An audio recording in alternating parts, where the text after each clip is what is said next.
Eldritch Soup for your soul.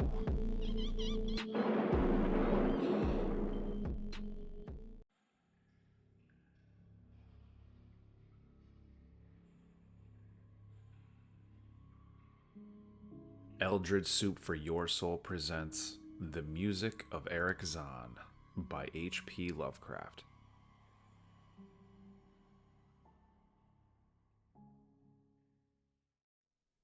I have examined maps of the city with the greatest care, yet have never again found the Rue d'Orsay.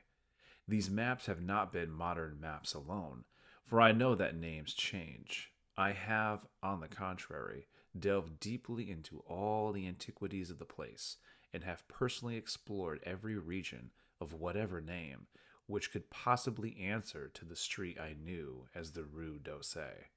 But despite all I have done, it remains an humiliating fact that I cannot find the house, the street, or even the locality where, during the last months of my impoverished life as a student of metaphysics at the university, I heard the music of Erich Zann. That my memory is broken, I do not wonder, for my health, physical and mental, was gravely disturbed throughout the period of my residence in the Rue d'Orsay, and I recall that I took none of my few acquaintances there. But that I cannot find the place again is both singular and perplexing, for it was within a half-hour's walk of the university, and was distinguished by peculiarities which could hardly be forgotten by anyone who had been there. I have never met a person who has seen the Rue d'Orsay. The Rue d'Orsay lay across a dark river bordered by precipitous brick, Blair-windowed warehouses and spanned by a ponderous bridge of dark stone. It was always shadowy along that river, as if the smoke of neighboring factories shut out the sun perpetually. The river was also odorous with evil stenches which I have never smelled elsewhere, and which may some day help me to find it, since I should recognize them at once. Beyond the bridge were narrow cobbled streets with rails, and then came the ascent, at first gradual, but incredibly steep as the Rue d'Orsay was reached. I have never seen another street as narrow and steep as the Rue d'Orsay. It was almost a cliff, closed to all vehicles, consisting in several places of flights of steps, and ending at the top in a lofty ivied wall. Its paving was irregular, sometimes stone slabs, sometimes cobblestones, and sometimes bare earth with struggling greenish-gray vegetation. The houses were tall, peaked roof, incredibly old, and crazily leaning backward, forward, and sideways. Occasionally an opposite pair, both leaning forward, almost met across the street like an arch, and certainly they kept most of the light from the ground below. There were a few overhead bridges from house to house across the street. The inhabitants of that street impressed me peculiarly. At first I thought it was because they were all silent and reticent, but later decided it was because they were all very old. I did not know how I came to live on such a street, but I was not myself when I moved there. I had been living in many poor places, always evicted for want of money, until at last I came upon the tottering house in the Rue d'Orsay, kept by the paralytic Blandot. It was the third house from the top of the street, and by far the tallest of them all.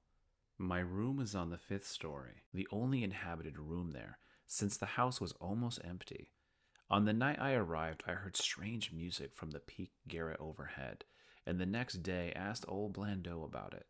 He told me it was an old German viol player, a strange, dumb man who signed his name as Erich Zann, and who had played evenings in a cheap theater orchestra, adding that Zann's desire to play in the night after his return from the theater was the reason he had chosen this lofty and isolated garret room, whose singled gable window was the only point on the street from which one could look over the terminating wall at the declivity and panorama beyond. Thereafter I heard Zann every night, and although he kept me awake, I was haunted by the weirdness of his music. Knowing very little of the art myself, I was yet certain that none of his harmonies had any relation to music I had heard before, and concluded that he was a composer of highly original genius. The longer I listened, the more I was fascinated, until after a week I resolved to make the old man's acquaintance. One night, as he was returning from his work, I intercepted Zann in the hallway and told him that I would like to know him and be with him when he played. He was a small, lean, bent person with shabby clothes, blue eyes, grotesque satyr-like face, and nearly bald head, and at my first words seemed both angered and frightened. My obvious friendliness, however, finally melted him, and he grudgingly motioned to me to follow him up the dark, creaky, and rickety attic stairs. His room, one of only two in the steeply pitched garret, was on the west side, toward the high wall that formed the upper end of the street. Its size was very great, and seemed the greater because of its extraordinary bareness and neglect. Of furniture, there was only a narrow iron bedstead, a dingy washstand, a small table, a large bookcase, an iron music rack, and three old-fashioned chairs. Sheets of music were piled in disorder about the floor. The walls were of bare boards and had probably never known plaster, whilst the abundance of dust and cobwebs made the place seem more deserted than inhabited. Evidently, Erich Zann's world of beauty lay in some far cosmos of the imagination. Motioning me to sit down, the dumb man closed the door, turned the large wooden bolt, and lighted a candle to augment the one he had brought with him. He now removed his viol from its moth-eaten covering, and taking it, seated himself in the least uncomfortable of the chairs. He did not employ the music rack, but offering no choice and playing from memory, enchanted me for over an hour with strains I had never heard before, strains which must have been of his own devising. To describe their exact nature is impossible for one unversed in music. They were a kind of fugue, with recurrent passages of the most captivating quality, but to me were notable for the absence of any of the weird notes I had overheard from my room below on other occasions. Those haunting notes I had remembered, and had often hummed and whistled inaccurately to myself. So when the player at length laid down his bow, I asked him if he would render some of them. As I began my request, the wrinkled, satyr-like face lost the bored placidity it had possessed during the playing, and seemed to show the same curious mixture of anger and fright which I had noticed when I first accosted the old man. For a moment I was inclined to use persuasion, regarding rather lightly the whims of senility, and even tried to awaken my host's weirder mood by whistling a few of the strains to which I had listened the night before. But I did not pursue this course for more than a moment, for when the dumb musician recognized the whistled air, his face grew suddenly distorted with an expression wholly beyond analysis, and his long, cold, bony right hand reached out to stop my mouth and silence the crude imitation. As he did this, he further demonstrated his eccentricity by casting a startled glance toward the lone curtained window, as if fearful of some intruder. A glance doubly absurd, since the garret stood high and inaccessible above all the adjacent roofs, this window being the only point on the steep street, as the concierge had told me, from which one could see over the wall at the summit. The old man's glance brought Blandot's remark to my mind, and with a certain capriciousness I felt a wish to look out over the wide and dizzying panorama of moonlit roofs and city lights beyond the hilltop, which of all the dwellers in the Rue d'Orsay only this crabbed musician could see. I moved toward the window and would have drawn aside the nondescript curtains, when with a frightened rage even greater than before, the dumb lodger was upon me again, this time motioning with his head towards the door as he nervously strove to drag me thither with both hands. Now thoroughly disgusted with my host, I ordered him to release me, and told him I would go at once. His clutch relaxed, and as he saw my disgust and offense, his own anger seemed to subside. He tightened his relaxing grip, but this time in a friendly manner, forcing me into a chair, then with an appearance of wistfulness crossing to the littered table, where he wrote many words with a pencil in labored French of a foreigner. The note which he finally handed me was an appeal for tolerance and forgiveness. Zann said that he was old, lonely, and afflicted with strange fears and nervous disorders connected with his music and with other things. He had enjoyed my listening to his music, and wished I could come again and not mind his eccentricities. But he could not play to another his weird harmonies, and could not bear hearing them from another, nor could he bear having anything in his room touched by another. He had not known until our hallway conversation that I could overhear his playing in my room, and now asked if I could arrange with Blandot to take a lower room where I could not hear him in the night. He would, he wrote, defray the difference in rent. As I sat deciphering the execrable French, I felt more lenient toward the old man. He was a victim of physical and nervous suffering, as was I, and my metaphysical studies had taught me kindness. In the silence, there came a slight sound from the window. The shutter must have rattled in the night wind, and for some reason I started almost as violently as did Erich Zann. So when I had finished reading, I shook my host by the hand and departed as a friend. The next day, Blandot gave me a more expensive room on the third floor, between the apartments of an aged moneylender and a room of a respectable upholsterer. There was no one on the fourth floor. It was not long before I found that Zann's eagerness for my company was not as great as it had seemed while he was persuading me to move down from the fifth story. He did not ask me to call on him, and when I did call, he appeared uneasy and played listlessly. This was always at night. In the day, he slept and would admit no one. My liking for him did not grow, though the attic room and the weird music seemed to hold an odd fascination for me. I had a curious desire to look out of that window, over the wall and down the unseen slope at the glittering roofs and spires which must lie outspread there. Once I went up to the garret during theater hours when Zann was away, but the door was locked. What I did succeed in doing was to overhear the nocturnal playing of the dumb old man. At first I would tiptoe up to my old fifth floor. Then I grew bold enough to climb the last creaking staircase to the peaked garret. There in the narrow hallway, outside the bolted door with the covered keyhole, I often heard sounds which filled me with an indefinable dread, the dread of vague wonder and brooding mystery. It was not that the sounds were hideous, for they were not, but that they held vibrations suggesting nothing on this globe of earth, and that at certain intervals they assumed a symphonic quality which I could hardly conceive as produced by one player. Certainly, Erich Zann was a genius of wild power. As the weeks passed, the playing grew wilder, whilst the old musician acquired an increasingly haggardness and furtiveness pitiful to behold. He now refused to admit me at any time, and shunned me whenever we met on the stairs.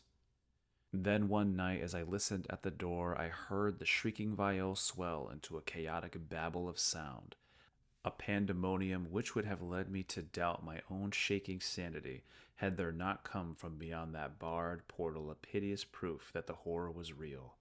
The awful, inarticulate cry which only a mute can utter, and which rises only in the moments of the most terrible fear or anguish. I knocked repeatedly at the door, but received no response. Afterwards I waited in the black hallway, shivering with cold and fear, till I heard the poor musician's feeble effort to rise from the floor by the aid of a chair. Believing him just conscious after a fainting fit, I renewed my rapping, at the same time calling out my name reassuringly. I heard Zann stumble to the window and close both shutter and sash, then stumbled to the door, which he falteringly unfastened to admit me. This time his delight at having me present was real, for his distorted face gleamed with relief while he clutched at my coat as a child clutches at its mother's skirts. Shaking pathetically, the old man forced me into a chair whilst he sank into another, beside which his viol and bow lay carelessly on the floor. He sat for some time inactive, nodding oddly, but having a paradoxical suggestion of intense and frightened listening. Subsequently, he seemed to be satisfied, and crossing to a chair by the table, wrote a brief note, handed it to me, and returned to the table, where he began to write rapidly and incessantly.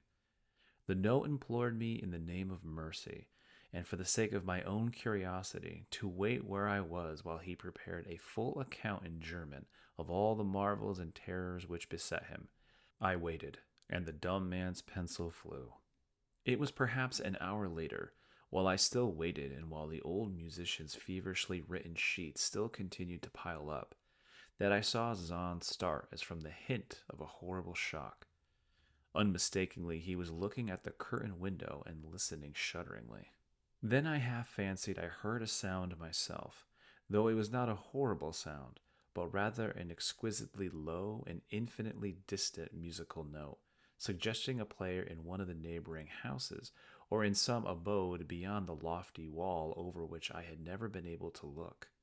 Upon Zann the effect was terrible, for dropping his pencil he suddenly rose, seized his viol, and commenced to rend the night with the wildest playing I had ever heard from his bow, save when listening at the bar door. It would be useless to describe the playing of Erich Zann on that dreadful night.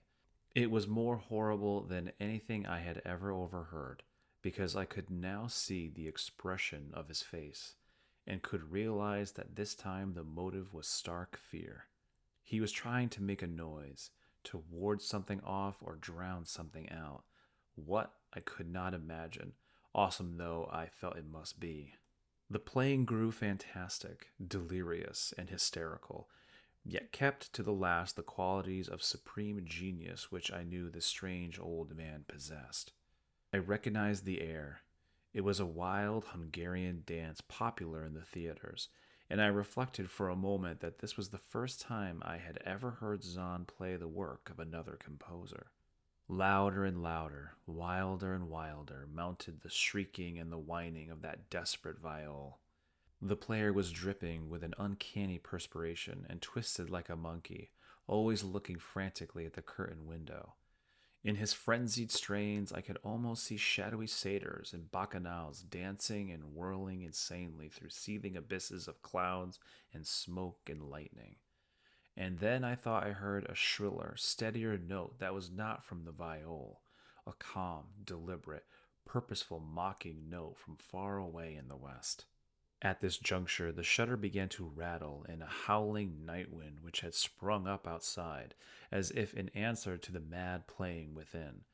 Zann's screaming viol now outdid itself, emitting sounds I had never thought a viol could emit. The shutter rattled more loudly, unfastened, and commenced slamming against the window. Then the glass broke shiveringly under the persistent impacts, and the chill wind rushed in, making the candle sputter and rustling the sheets of paper on the table where Zann had begun to write out his horrible secret. I looked at Zann and saw that he was past conscious observation. His blue eyes were bulging, glassy, and sightless, and the frantic playing had become a blind, mechanical, unrecognizable orgy that no pen could even suggest. A sudden gust, stronger than the others, caught up the manuscript and bore it toward the window.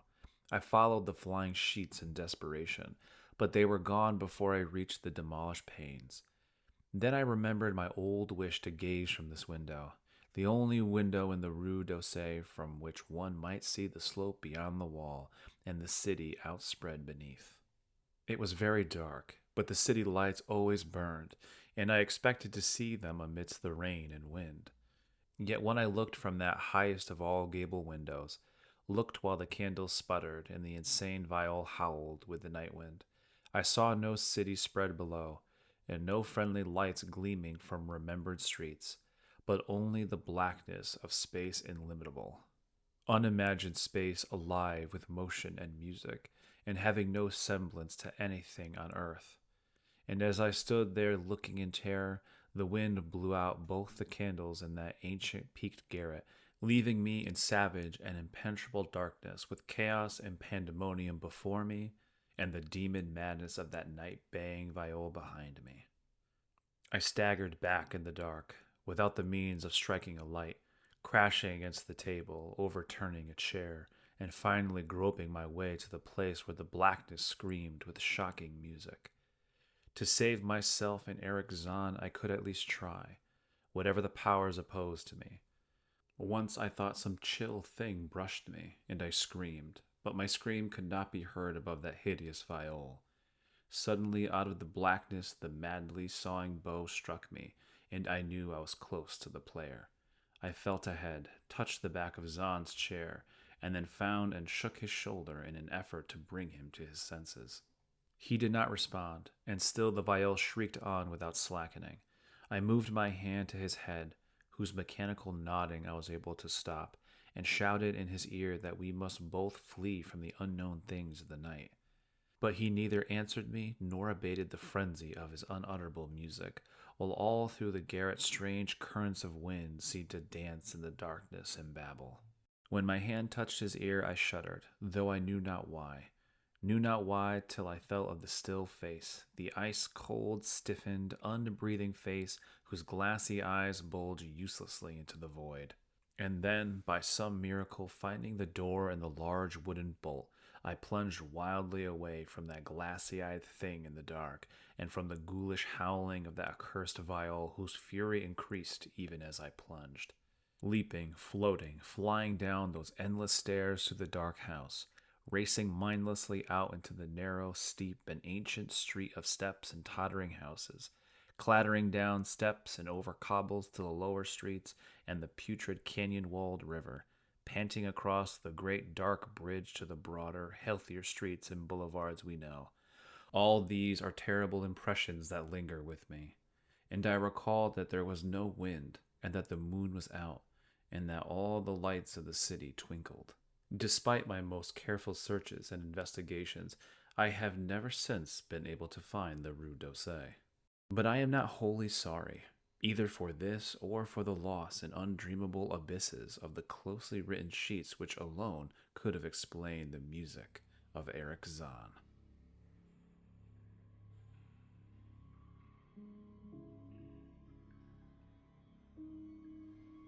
Thank you for listening.